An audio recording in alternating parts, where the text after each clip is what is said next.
Ever since the lockdowns, the term loneliness epidemic has become more mainstream. It is in reference to the fact that we as a species have never been so connected, but also never so alone.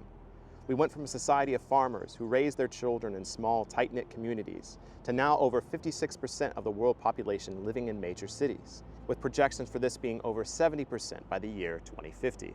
How is it that we've become a generation that no longer knows their neighbors when we live in buildings with dozens of other people we never know the names of? It is hard not to look at these statistics or even look at the city streets of headphone-wearing zombies without thinking that we are doomed to be the loneliest humans to ever walk the earth. But you know what? I don't think the problem is that we are alone. I think it's that we actually suck at being alone, and that we actually need to challenge what it means to be lonely and to see if there's actually something beneficial that can come from these times of isolation. And with that, let me explain.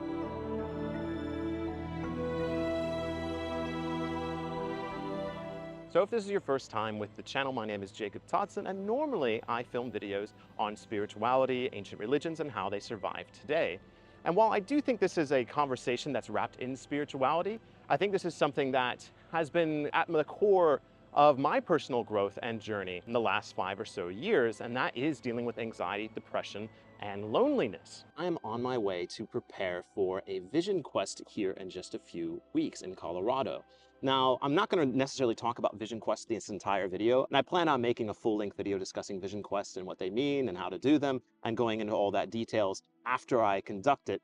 So if that sounds interesting to you, this is your time to subscribe to the channel, because these are the things I usually talk about. But the reason I wanted to bring up the vision quest and loneliness is because essentially what a vision quest is 3 days, 3 nights of fasting, no food, in the middle of the high desert or on a mountain, just communing with yourself, with the spirits, and loneliness. You're really not supposed to do much. You're not supposed to keep yourself occupied. You're supposed to just sit there in starvation and reflecting on the self alone. And this is something that when reading the accounts of people that have done vision quests before, a lot of people talk about how they come to terms with themselves, but also how they return from these moments alone in true loneliness. They return so grateful for their friends, their family, and it changes their daily interactions with people because we realize how much we truly need one another. Now, while I didn't live in a major city like this one I'm walking in right now, I did live in a decent sized city during COVID-19 and the lockdowns that initially happened. And so I was in my apartment alone like everybody else, watching Tiger King, eating way too much Uber Eats fast food, watching way too much porn, playing way too many video games, and really just locking myself in with myself. But what I actually believe happened during COVID is when we're alone and we sit there and do nothing, a void is created, and we want to fill that void with something. But when we're alone in our apartments, we fill that void with things that are not healthy for us. We fill it with Netflix, with streaming, with gaming, with porn, with food, with alcohol. We don't actually sit there and observe the void. So that is going to be the first thing we discuss here, is the void and what that is and how we can control it and even see it as a good thing when dealing with things such as loneliness, anxiety, and depression. So first we need to define the void. What is it? And the best way to do this is to actually look at it for yourself. And this is going to be where the challenge of this video begins. To actually examine the void, you need to be able to summon it forth. And it really doesn't take that much effort. All you need is to isolate yourself in nature, in a room, as long as it's a place without distraction and a place you can be utterly alone. And this is where it gets difficult, because I know many people in this video are already going to be saying like, oh, I can be alone, that's fine. But question, can you actually be alone without distractions, without music, without your phone, without TV, without a video game, without a book? You're just sitting there reflecting on your thoughts. It doesn't take long. It takes 5, 10, maybe 15 minutes before boredom sets in. And it is that manifestation of boredom that becomes the void, because we want to fill it with something. That's what we're doing with our phones, is we're filling that void that begins to spawn. And the problem with the void is that it continues to grow in power and in size the more we feed it and the frequency in which we feed it. The best way to understand this is to think about the stomach. When we take our stomach and we're hungry and we fill it with something, we're answering that call of hunger. But we begin to train our stomach to expect it more frequently, 3 times a day, 3 times a day with snacks. And then all of a sudden we start filling it with things such as fast food, with things such as high fat, high sugar. Our stomach grows and expects that same amount of food, saturation, every single time, despite it not being good for us.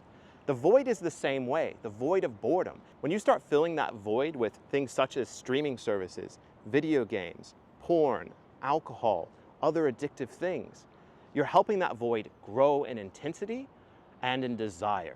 And the problem with the void is the more it grows, the harder it becomes to confront. This is where things such as anxiety, in many cases, some people have anxiety that is not treatable with self-help, and I should recognize that. However, a lot of us, the reason anxiety is coming up, the reason depression comes up, is because that void is calling to us. That void has a hold on us. So to actually confront the void is taking what we've already talked about to the next level. You're not just sitting there for 1, 2, 10 minutes to look at that void.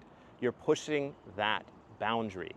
Challenge yourself to sit down for 15 minutes, then to 30, then to an hour.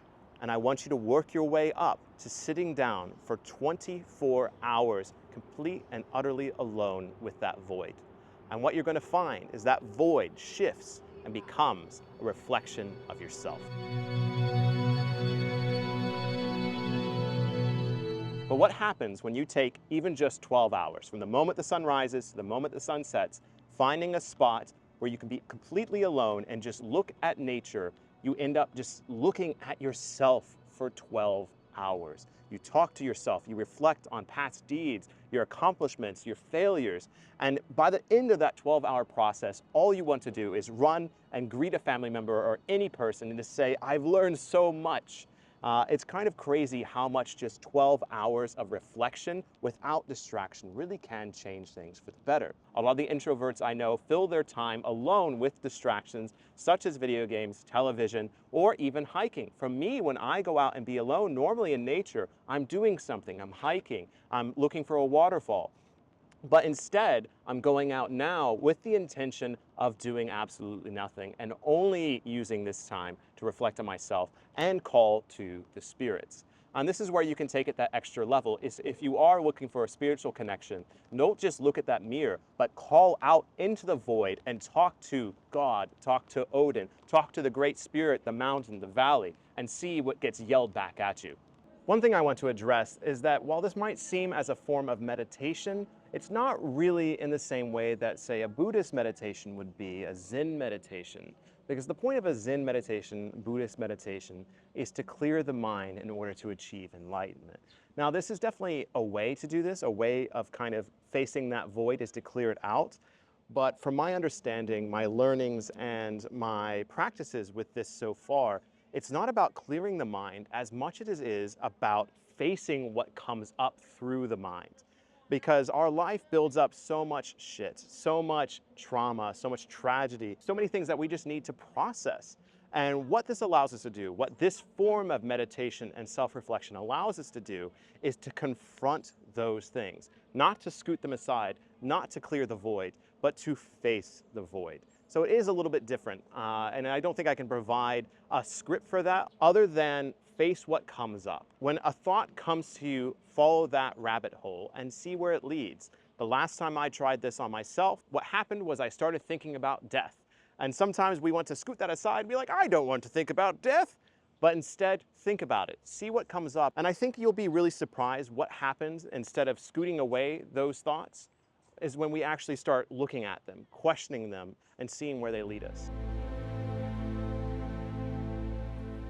I was young once. I walked alone and I became lost on my way. I felt like I was rich when I met another traveler. People's joy is in other people.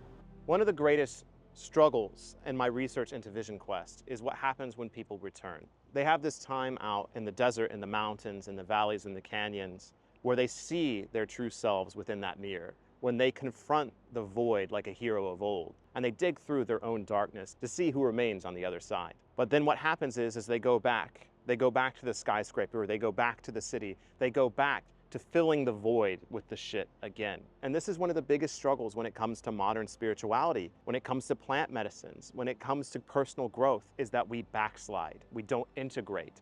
And that is such an important part of this process. I've heard it been referenced as the second cocoon. First, you are born into this life, but then you must be born again when you realize who you truly are as a person.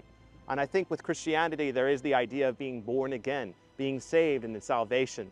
But To me, one of the biggest detriments of the idea of baptism is that the work stops there. And I know, yes, there's Christians who believe that the work continues on, but for the majority of people in modern religions, it seems like they stop at a certain point. But when it comes to spirituality and self-growth and self-development, it never truly stops. You never truly stop looking into that void. You never stop looking into that mirror.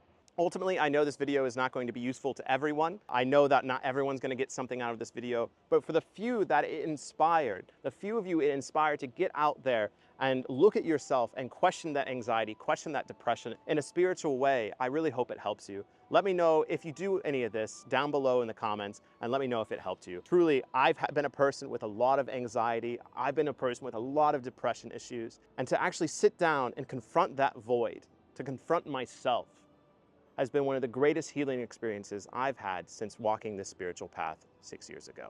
Thank you so very much, and I'll see you in the next video here at the Wisdom of Odin.